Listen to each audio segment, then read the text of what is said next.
His name is Daryl Cicle. That's C-I-S-O?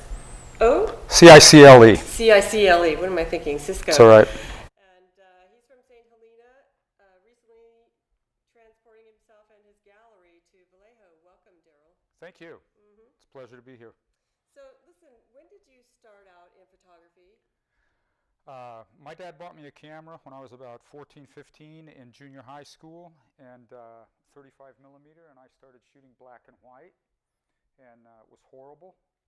Of course, I worked on the yearbook, and eventually headed off to college up in Angwin in the Napa Valley to Pacific Union College, and one of the guys there that was active in the darkroom hooked up with me and asked me where I was doing my darkroom work. And I said, I've never been in a darkroom. I don't know what's up with that. And he says, well, you got to do your darkroom work. So he got me into the darkroom, and the bug bit me, and I started doing black and white in a big way. This is a black and white image taken down in Puerto Vallarta back in 2006. Oh, wow. Okay, so you went back to black and white later on. Right. So I was doing black and white. I switched to digital in 2006, just about the time this was taken, and so now I do a lot of color as well as black and white work. Oh, wow. So now, what did you do in between? How did your journey go? Oh, I raised a family, and I was a single dad for about 15 years, and the cameras were in the closet for probably 30 years. And I got them back out around 2002 when I was an empty nester, and the kids left home, and I had some time on my hands, so I set another darkroom up and I started working again. And then when I relocated recently to California, there was no room for darkroom, etc. So I sold all that equipment and switched to digital. So everything we're going to look at today is done digitally. Okay, now how was that transition? Very simple. The tools available to a digital photographer are almost identical to the tools that we used in chemical silver image. And all of the operations that I would have done for many, many years in a chemical darkroom are now done on a Mac digitally. It's a very intuitive switch over. It's seamless because you're basically doing the same operations. So visually, you're trying to make the same adjustments to your image, whether it's film or digital. Right. So you had no particular feeling one way or the other in terms Right. of No, I was probably digital phobic to start with because, for one thing, my age. I was also involved in audiophilia, so I listened to vinyl records. And when the CDs came out, they sounded horrible compared to analog. So I was very skeptical of digital until I bought my first digital camera. In fact, I can show you the first digital image I made that convinced me to never go back to film. Okay. God, that is gorgeous. We can come back to that.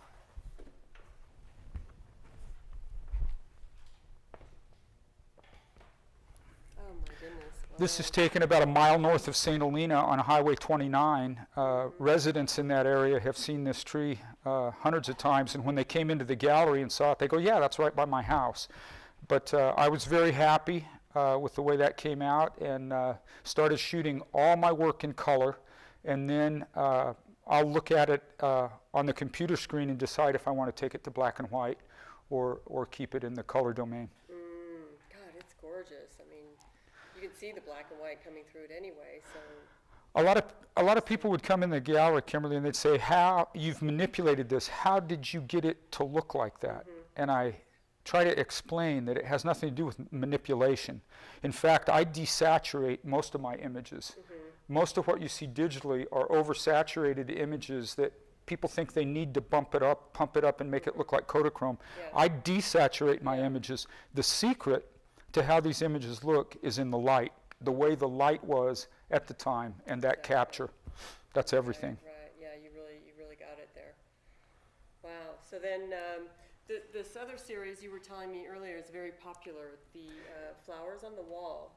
Right. Is that something that you did shortly after you did? About the same time, and within a mile or so of this location, I discovered a stucco wall driving by a home and I'll pull one of those up now.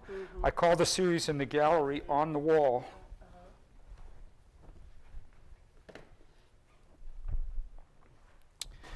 This is north of St. Helena in the Napa Valley again, and this is a wall surrounding a villa there, and I would go back every year. I shot these in 2008, so I went back and did another series in 2009, and then another series in 2010, and I've been gone since then, so I haven't been back. But on the web galleries, you'll see a series of these. This is from the first year, and then I have a couple more this was taken the following year in 2009.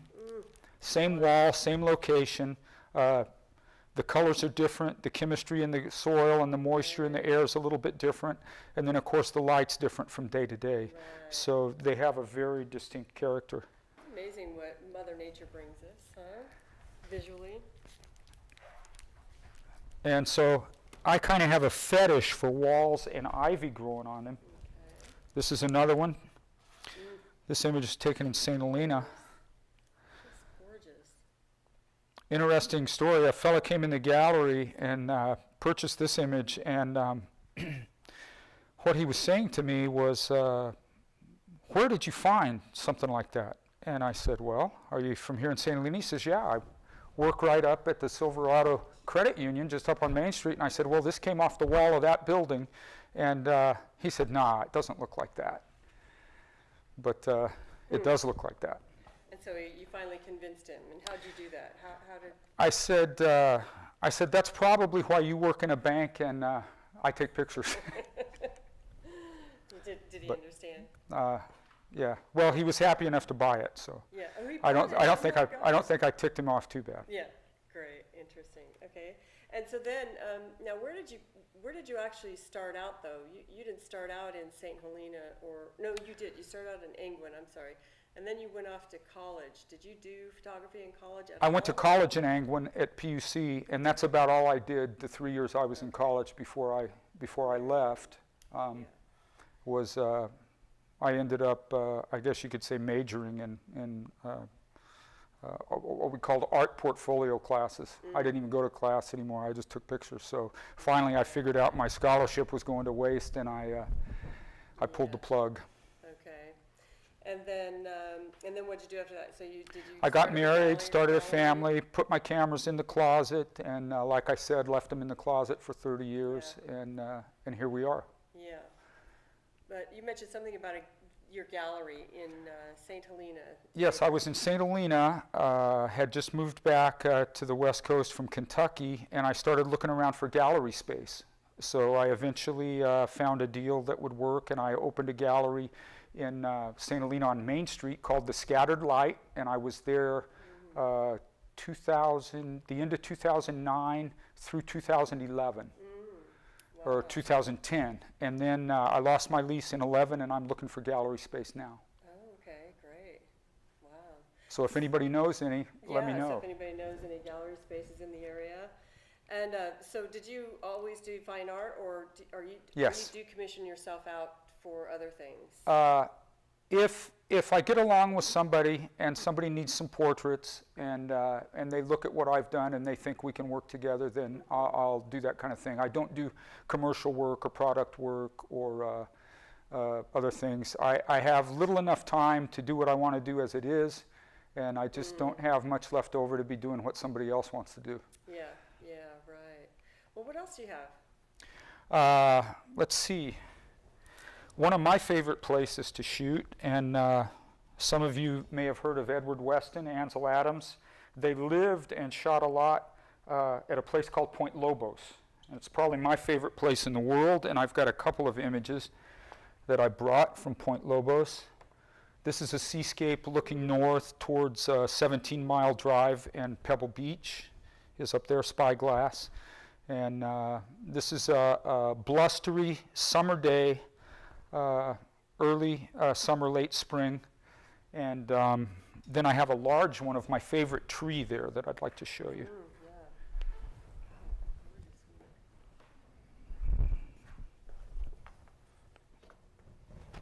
Oh, wow. It reminds me of Ansel Adams. Right. Mm-hmm. It's a color shot, Yeah. but it has elements of black and white because of the monochromatic nature of the dead tree. Mm-hmm. I'm going to go back from time to time and shoot these trees before they've disintegrated, because there are quite a few trees on the park grounds there that are dying or have died, and eventually they just become a pile of branches on the ground. Mm-hmm. And I was fortunate to get this one in good light before that happened to it. Yeah. I haven't seen it in the last year, so I don't know. But Point Lobos, I would encourage everybody to check out Point Lobos. It's just south of Carmel on Highway 1, one of the most beautiful spots on earth. Yeah, yeah. Okay. And where else do you shoot? Do you go out and about the entire Bay Area? I take my camera with me pretty much everywhere I go, and I just started a new series that I'm calling Tree Skins, and I found some trees in a parking lot on Solano and Albany at a grocery store, and I've been going back there from time to time shooting those trees, and so you never know when the light's right what you're going to find. So you need to keep a camera with you. Of course, now we have these, and everybody's got one of these, and they take remarkable images, 5 megapixels now. So. Yeah, right. What kind of camera are you using these days? These days I'm using a Canon 5D, and I brought it with me, but I must have left it out of the studio. So I was going to bring it and show you, but it's just a full-frame 35 millimeter size sensor, and every good digital camera now will be way better than what we shot with when I was growing up. So you can't go wrong. Exactly. Okay, well, let's see some more. All right, another place traveling farther south down Highway 1 that I love to shoot is San Simeon. We've all heard of Hearst Castle.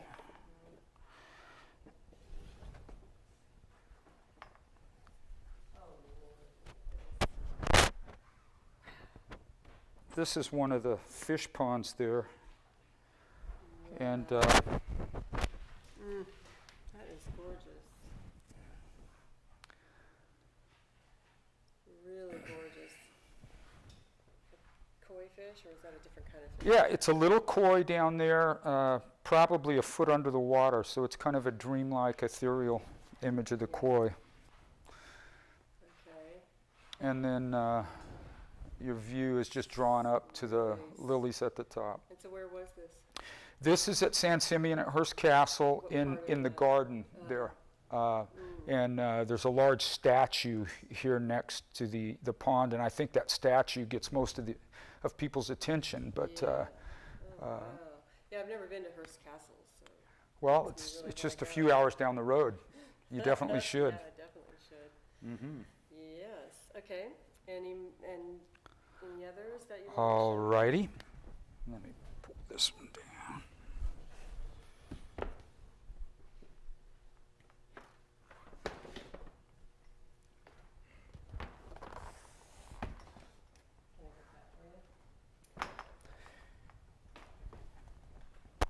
Being for most of my life a black and white photographer, I'm drawn to scenes that have a monochromatic feeling, and I like to shoot full color images that people look at and think that it's a black and white photograph, such as this. I guess people call this abstract. All this are some leaf stains on the sidewalk after a rain, and you know, if you're observant, you can be walking on top of masterpiece. fabulous works of art. Yeah. I can't claim it. I didn't create it. I just captured it on the sensor. Yeah, isn't that great? Yeah. Right. So on the website, there's a series of several of these. I call it watermarks. Wow, gorgeous. And this is just black and white. Imagine No, it's full. It's a full color it is image, full but it color. looks like a sepia tone black and white. Okay. So a lot of what you'll see on my website that look like black and whites are actually color photographs. Let me pull another one up.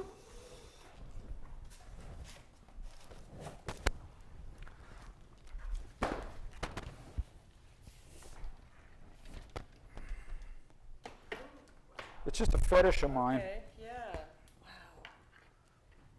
That is an old water tank made out of concrete that firemen use. And as the concrete cracks and the water leaches through the cracks, it leaves these calcium deposits, creates these interesting patterns. But again, this is a color photograph that has the appearance of a monochromatic black and white shot. Yeah, this one is, I can see is color. Right. Yeah, you can see you can see a little more color in it than you could see in the other one. And then you had a botanical. This. You know what? That's probably one of my favorite prints that I ever made, and I do not have a copy of it available. I looked today in storage to try to find one. One of my early black and whites from that period, though, is this one, taken down in Puerto Vallarta a few years ago. Wow. And again, this was shot digitally in full color. And then one of the beauties of digital photography is in your computer you can look at it with many filters. And you can see what it would have looked like if you'd shot it with a red filter, with a yellow filter, with a polarizing filter. You can do all these kind of things digitally now that were very difficult to do in years past with film, unless you did it at the time you did the image capture. So we have a lot more options available to us now. Right. I know, isn't it great? I do some photography too, and it's amazing what we can do nowadays compared to the wet photography. Right. There's a lot of debate, and a lot of digital photographers are looked down on by diehard film photographers. That's a debate, and that argument was happening when photography started back in the late 19th century. It wasn't accepted as an art form by the painters, by the sculptors, and so the photographers of that era were fighting that kind of prejudice, just as today the young people doing digital photography are going to face that kind of prejudice by the older diehard film photographers. Yeah. But the media really isn't the issue. It's the way we see and what we're able to do with that. To get it onto our print. Absolutely. Yeah. So now, what are you more focused on in terms of photography specifically? Do you go back to the trees and you do the flowers? Right. I'm pretty much doing a little bit of all of what we've been looking at, probably with a higher concentration on these abstract type detail images. And right. And if you check out on the website, you'll start to see a few of those tree skin photographs showing up as I'm doing more and more in that series, and they have more of that abstract feel. Oh wow, great, yeah. And then do you have others that you can show us? You betcha.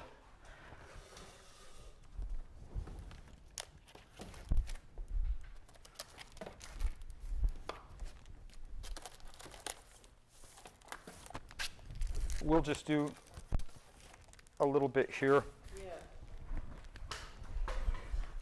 I do a lot of botanicals. Wow. That's just a sunflower, That's gorgeous. but you might not have seen one looking quite like that. No. And this, of course, you can't live in the Napa Valley very long and be a photographer without getting something like that, which is, yeah, that's a Cabernet cluster as it's turning. Yeah. And of course, those are red, but they start out just like any other white grape. Now, this is an interesting print. Ooh, yeah. That's a shot I could have never gotten with film because it's about 2 in the morning on a black night on a street in Rome, shot handheld. And it's the kind of thing that you can do now with a good digital camera that we could never do with a film camera years ago. Right, without a tripod. Without a tripod. Yeah. Wow. Now, do you make greeting cards and postcards too? I In my gallery, those were probably my biggest sellers, Yeah. were greeting cards. And of course, this was an image that one of the greeting card series was Rome, another Florence, and then of course the botanicals and the grapes did really well up in the Napa Valley. And this looks like a giclée.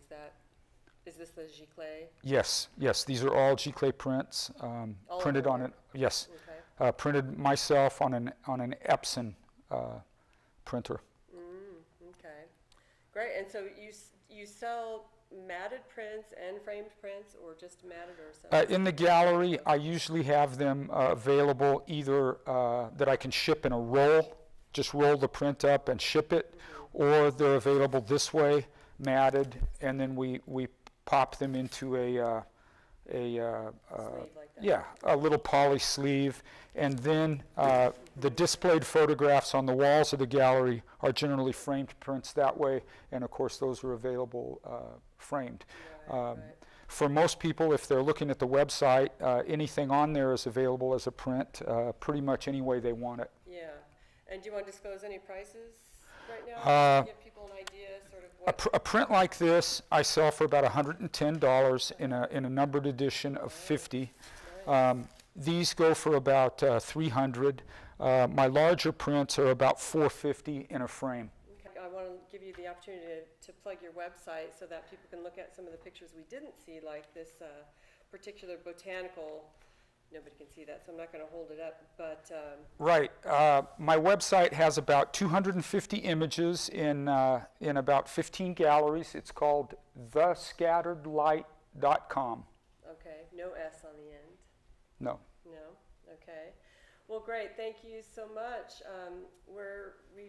It's been a pleasure talking to you about Thank your you, artwork, Kimberly. and I really appreciate you showing everything, all your beautiful colors, and Been a pleasure. hope that you can all, well, you'll let us know when you have a new gallery up. Perhaps we'll have you again. I certainly will. Or at least maybe something on our website. Certainly will. And yeah, thank you again so much. And any gallery space anybody knows about, please Let us know. call Daryl.